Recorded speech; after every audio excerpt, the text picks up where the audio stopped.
بھائیوں اور میرے بزرگوں، جس راستے سے اس زمانے میں اگر غیر اپنی جان پر کھیل کر ایمان کو دیتا ہے تو اللہ اس کے ایمان کی برکت دکھا رہے ہیں۔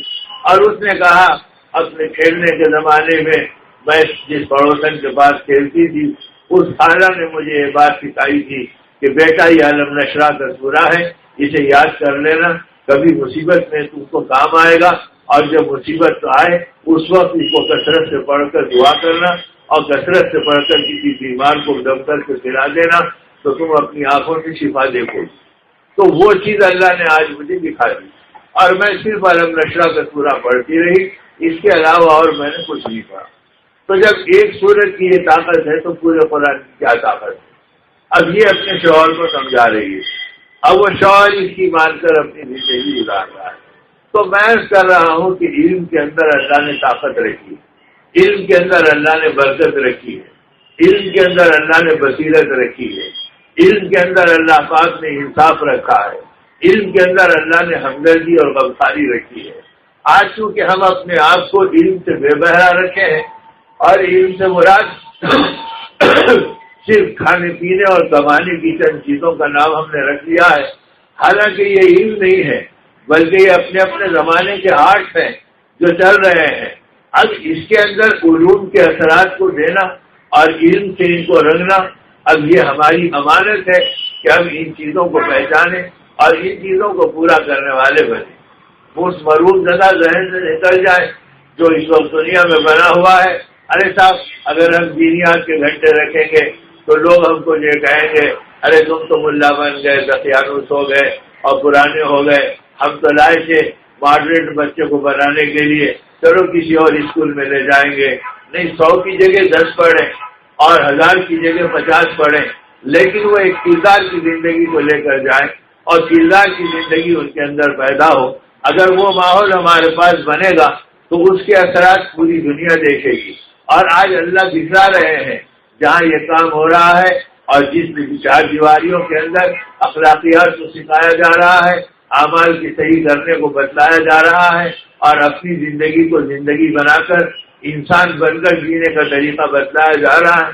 ورنہ حیوانی زندگی میں بہت بڑی بڑی چیزیں موجود ہیں، لیکن انسان کی زندگی میں اللہ کی معرفت ہے اور اللہ کو پہچاننا ہے اور اللہ کے نبی کے طریقے پہ چلنا ہے اور اپنی زندگی کی ذمہ داری سمجھنا ہے کہ میں جس شعبے میں بھی چلوں گا، ڈاکٹر بن کر، انجینئر بن کر، پائلٹ بن کر جہاں رہوں گا، میری زندگی ایمان اور اعمال کا نمونہ بنے گی اور اس راستے پہ میں چلوں گا۔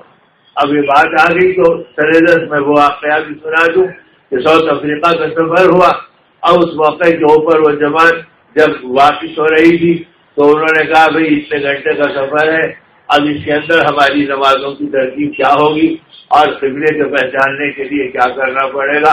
تو جب لوگوں نے کہا آپ پائلٹ سے پوچھ لیجئے، اب پائلٹ کو دیکھا تو پتہ ہی نہیں چل رہا کہ وہ پائلٹ ہے یا مسجد کا امام ہے۔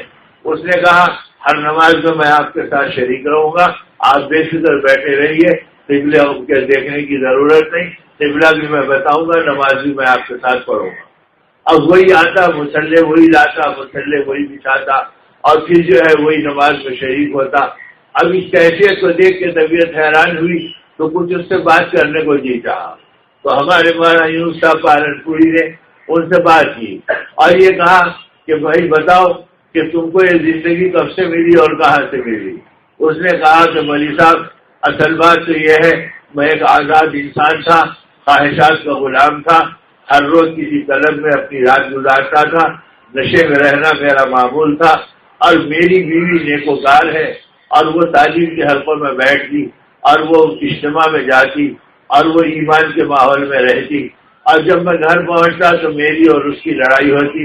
میں کہتا کہ میں تجھے مارڈرے دیکھنا چاہتا ہوں اور وہ کہتی کہ دیکھو تھوڑی زندگی ہے، اپنی حیا کا خیال کرو اور اپنی بیوی کو اوروں کے سامنے نکالنے سے بچو، میں چلوں گی تمہارے ساتھ، شاپنگ بھی کروں گی، ضرورت کا سامان بھی لاؤں گی، تمہاری راحت کی چیزیں بھی لوں گی، اور کسی جگہ تمہارا ارادہ کھانے کا ہو تو کیبن میں ہم اور تم بیٹھ کے کھا لیں گے، لیکن اعلان دوستوں میں لے کر اپنی بیوی کو رسوا مت کرو، یہ کہہ کر وہ لڑائی لڑتی اور میں اس کو برا بھلا کہتا، وہ روز ہو کر خاموش ہو جاتی، مجبور میں اس کی مان لیتا.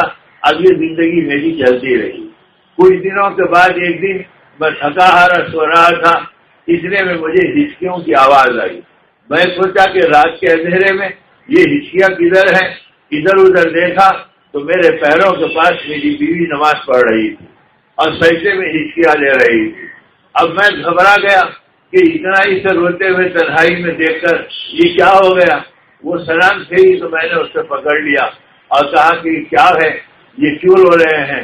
کہا تمہاری محبت میں رو رہی ہوں تاکہ جنت میں دونوں رہیں گے تو مزہ آئے گا. اگر کوئی ایک گیا اور ایک نہیں گیا تو ہماری آخرت کو کیا بنے گا. میں تمہاری محبت میں رو رہی ہوں. میں ایک دم لپٹ گیا اور کہا اللہ کے لیے اپنے آنسو کو بتا تیری تمنا کیا ہے. تو کہا ایک جماعت آئی ہوئی ہے، اس کے ساتھ تم 3 دن اللہ کے لیے گزار لو، وہ میری تمنا اتنی ہے. اس نے کہا ضرور، میں ابھی رخصت لگاتا ہوں اور کل سے میں اس جماعت کے ساتھ ہو جاؤں گا. اللہ کے لیے تو اتنا غمزدہ اپنے آپ کو بات کر. اب 3 دن نکلا تو مجھے اپنی زندگی کی حقیقت سمجھ میں آئی. میں نے 10 دن کیے، 10 دن کے بعد فیصلہ کیا اور بغیر کسی رخصت کے 4 مہینے لگائے. میری نوکری کے خطرے بڑھ گئی اور میرے نوکری کے لالے پڑ گئے. اب 4 مہینے کے بعد جب میں آیا تو پورے گویا ایئر کرافٹ کے اندر ہنگامہ مچا ہوا ہے. بغیر بولے گئے، ملک کے باہر گئے اور 4 مہینے تک چلے گئے. اب انہوں نے کہا کہ بس مجھے معاف کر دو، میری زندگی کے پچھلے قصوروں کا کفارہ تھا. مجھے صحیح زندگی اب سمجھ میں آئی، اس کو سیکھنے کے لیے میں گیا تھا. انہوں نے کہا اب تو تمہاری نوکری بھی گئی، لیکن اوپر کے طبقے نے کہا ایسا محنتی آدمی تم کو نہیں ملے گا، دوبارہ اسے لے لو. تو مجھے پرانے کنٹینیویشن کے اندر پھر مجھے شریک کر دیا گیا. اب جب شریک کر دیا گیا تو اللہ کا کرم یہ ہے، میں یہاں سے نکلتا تھا ساؤتھ افریقہ سے اور روم جاتا تھا اور راستے میں بھی ایسے نشاد کے فون چلتے تھے اور وہاں جا کے میں برائیوں کے اندر اپنی رات اور دن گزارتا تھا. اب اللہ کا کرم یہ ہے کہ اب میں یہاں سے روم جاتا ہوں اور راستے میں 15 پارے قرآن پاک کے پورے کرتا ہوں اور وہاں رہتا ہوں تو 2 دن نمازوں میں اور لوگوں کو دین کی محنت سے بلانے میں لگاتا ہوں. جب میری واپسی کا پلین ملتا ہے تو پھر واپسی کے پلین میں 15 پارے پڑھتے ہوئے آتا ہوں. ایک فلائٹ کے جانے اور آنے میں ایک قرآن پاک کو پورا کرتا ہوں. تو میرے دوستو، اگر کردار کی زندگی آئے اور اس کے اثرات پڑے تو فضاؤں کے اندر بھی ایمان کی آواز گونج رہی ہے اور اللہ پاک بتلا رہے ہیں کہ جو جس راستے کی محنت کرے گا وہ دولت ہم اسے دیں گے.